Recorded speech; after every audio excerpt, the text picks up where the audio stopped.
Mike Bohn here in Sydney with Jared Cannonier, who is the backup fighter for Israel Adesanya versus Strickland on Sunday morning here in Sydney, Saturday night in the US. And Jared, I know you had said after the win over Marvin Vettori, you would love the spot, a little bit of money, free trip to Australia. How long ago did they actually tell you that you were going to be in this position, though? I think I learned about maybe 4 or 5 weeks ago. Okay. So cutting it close as far as, weight cutting goes, but, we stay ready, we stay in shape. I was already in the gym getting ready, so it's going to be an easy weight to make, a nice pretty penny to put in my bank, and a beautiful trip to beautiful Sydney. Yeah, and you mentioned cutting it kind of close. It seemed like this whole fight was cutting it kind of close. We didn't know if it was going to be Strickland for sure. Was there any talk while that was going on that maybe you would just get the fight with Izzy straight up? No, there was no talk about that. Honestly, I was waiting for a matchup. You know what I'm saying? I didn't know what was going to happen next, so things had gotten shaken up after the Whittaker fight, after the Whittaker Plessis fight, and so I'm just here waiting, man. Yeah. You made your thoughts on potential fight with Chimaev pretty clear after the last one, but there was this thing that came out on social media, looked like a coach was maybe studying some of your tape or something, one of his coaches. Obviously, he's fighting Costa next month. Was there any talk of you getting that fight with Hamzat? Not with my management or with the UFC or anything. There was just the rumor mill spinning. Right. I saw that too, and that's what made me think that was possibly a next fight for me. And then they came out, announced the him versus Costa. So I don't know what's going to be next for me. Personally, I would like either a title fight or a contenders match. There's 2 clear contenders out there, 2 fighters that could make a good contenders match with me. Dracus du Plessis or Robert Whittaker. Hell, even the winner of Chimaev and Costa.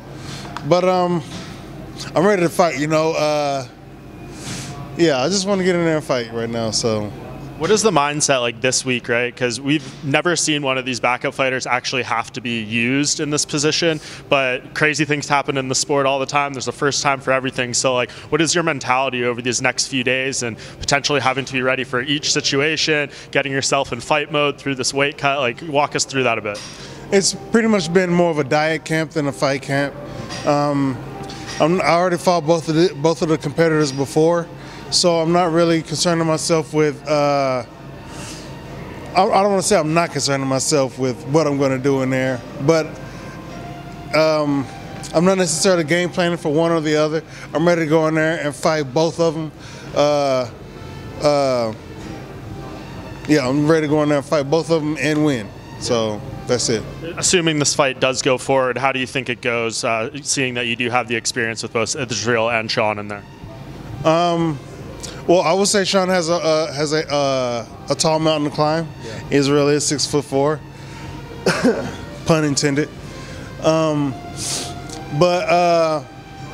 I never count anybody out in this sport. He definitely has the skills to make something happen in there, but Izzy has the skills to make it not happen. So.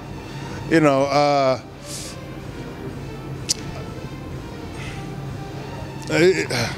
be hard to bet against Izzy, you know what I mean?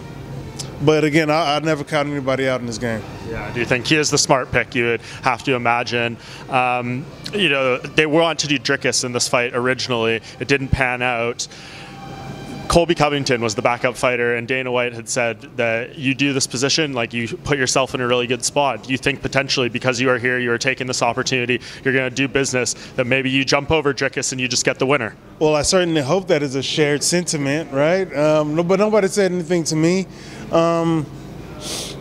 Either way, my ranking speaks for itself. You know what I mean? I'm ready to get in there and fight for the title. I'm ready to get in there and win the title. It's not just talk this time. I feel it in my bones. I feel it in my spirit. I feel it in the cosmos. But I'm ready to get in and do some work. You know what I'm saying? I'm ready to do some damage against anybody. They don't even have to be the champion. I'm ready to go in there and fight and show the world that I am who I am. Yeah, and just last thing, at what point this week do you exhale? Is it after you see both Israel and Sean make weight, you do your thing, and then maybe you can enjoy that Saturday here because the weigh-in's Friday night, fight Sunday morning? Absolutely. As soon as those two guys make weight, I'm finding the nearest Thai restaurant. I'm going to find whatever's good over here. I want to eat some Australian cattle, you know what I mean? So some seafood. We're right here on the coast as well, so I got plans. And well, I hope you get to enjoy that, and obviously you're here being a professional, so I think everyone appreciates that and appreciate you taking the time. No problem, man. Always happy to come here and speak with you guys.